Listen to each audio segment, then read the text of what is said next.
Okay, in this video, I'm going to explain about the off delay timer in TIA Portal. Okay, let's open the TIA Portal. Okay, here I'm going to use the 1215C type PLC. Let's go to the main program block.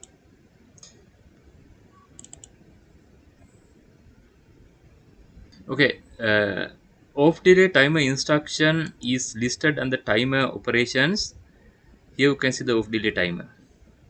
If you want to add this off delay timer to your project, you can select and drag it over here. It initially tasked to create the instant data block. The instant data block means the data required to operate the timer is stored in a separate data block. So that block is called the instant data block. You can give any custom name for the instant data block. So here I am going to give as the timer off 1. Click OK. Here this is the off delay timer. Then under the system block, under the program resources, you can see the created the instant data block. You can see the data is stored in this instant data block. You can see the preset time, elapsed time, the timer enabling bit, and timer output bit. Okay, before we are going to program with the off delay timer, let's go to the help view. Go to the project view. Okay, we want the basic instruction.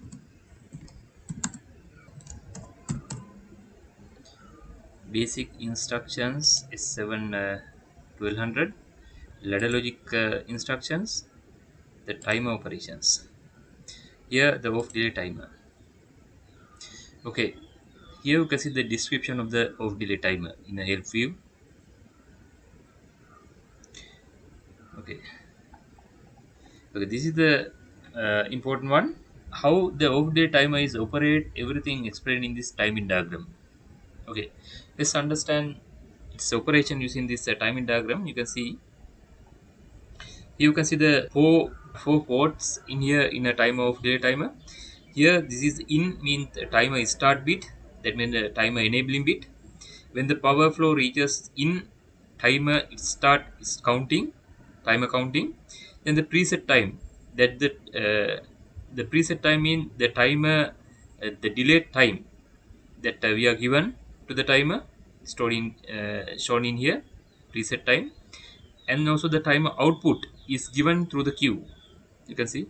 And also the timer current value, elapsed time, is shown in here, is stored, the memory location is shown in here. Okay, let's understand its operation using this timing diagram. Here you can see when the input bit goes high at the rising edge, of the input bit, enabling bit, you can see the output is given. Okay, when the start bit goes low, that means the timer enabling bit goes low. Q, that means the timer output remain high until the preset time. You can see at the negative edge of the input signal, start signal, the timer start its timer counting. You can see the timer current value increases when it reaches to the preset time value. Timer get overflow. When the timer overflow at this point, you can see the queue goes low. That is how the timer off delay timer operates. That means it delayed to switch off. It delayed to switch off by preset time. You can see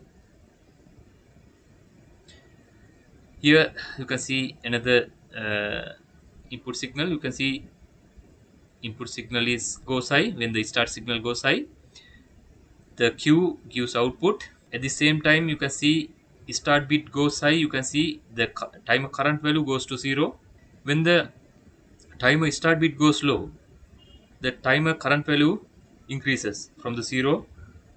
But in this situation, you can see before the timer get triggered, you can see the timer enabling bit goes high, so timer not get overflow, so the queue remain high. You can see even the input enabling bit goes low, the queue remain high, because at this shorter time period timer not get not overflow. So but here you can see when the timer goes low, you can see timer current value increases. When it reaches to the preset time, the queue goes low. This is how the off delay timer is work. Okay, by writing the simple program, let's try to obtain this timing diagram. Okay, okay, let's go to the project view. Okay, we are in main program block. Okay, let's add timer enabling switch. So here I'm going to use the M0.00 memory bit. Let's enlarge the view. For the preset time, so I'm going to give as the 5 second. So type the number only, take as the millisecond. So if you want to give it as the seconds, you have to type the number and the s, so it will take as the second. Okay, that's all. So then the output is given through the queue, so you can put the output in here also. You can take output from here, but you can use this output in another network also, so I will show that one also. If you want to use this output in another network, okay, let's take the output we want. So let's take we are going to give this output through the PLC physically available output. You can see the PLC physically available output, all the output are listed in here. So among this output I am going to select one of the output here. Let's take this one, drag it over here, so it automatically assign this output coil. This Q0.0 is assigned to the output coil. So let's take let's rename this one bulb change. Okay, then this is the timer overflow bit. So uh, select this one and go to the instant timer data block. Here select the queue, the click enter. Okay, that's all. Let's compile the program. Okay, zero errors. Okay, let's start simulation. Click OK, click OK. It will open PLC sim software. Let's minimize this one, the connect. Okay, here I'm going to load the configurations. Okay, start module, select the start module, finish. Okay, let's monitor on off. Here you can see at the initially input signal in low state. So what happen if we change the state of the input signal to 1? You can see at the same time the output also given. Then what happen if we change the state of the input signal to 0? You can see the output signal does not goes to 0.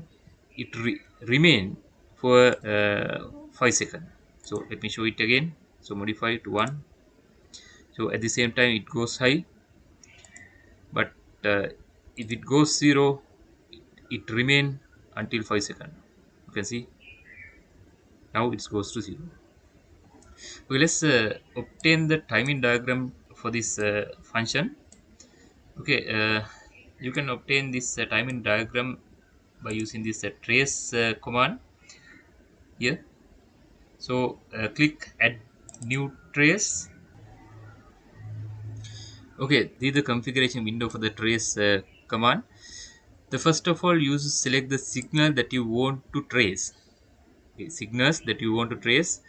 By clicking here, you can select the signal that you want to trace. Okay, click here. So I'm going to trace the timer instant data block elapsed time. I'm going to trace, and also I'm going to trace the instant data block timer output also, and also I'm going to trace timer input signal. Okay, these are the three signals we are going to trace. Okay, then recording conditions, under the sampling, double click sampling with the main program block output we are going to trace. Here record every 1 cycle, so I'm going to set it as the 100, because 1 cycle may having microsecond level, so we don't want that much of accuracy. Record every 100 cycles I'm going to select. Okay, so use the maximum record duration. Okay, that's all. Okay, yeah, let's transfer configuration data to device. Click here. Okay, then let's start this, activate the recording. Okay, okay, let's go to the main program look as well.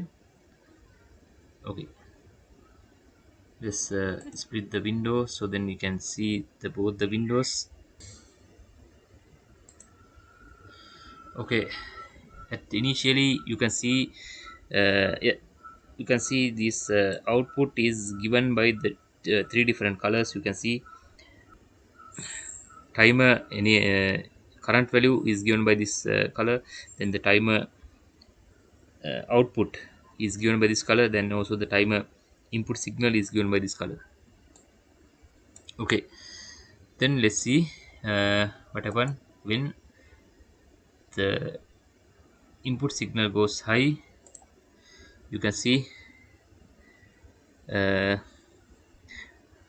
timer output bit goes high. You can see when the timer enabling bit goes high, at the same time the timer output bit also goes high. You can see, and also you can see the timer, the elapsed time goes to 0 at the same time at the rising edge of the input enabling signal.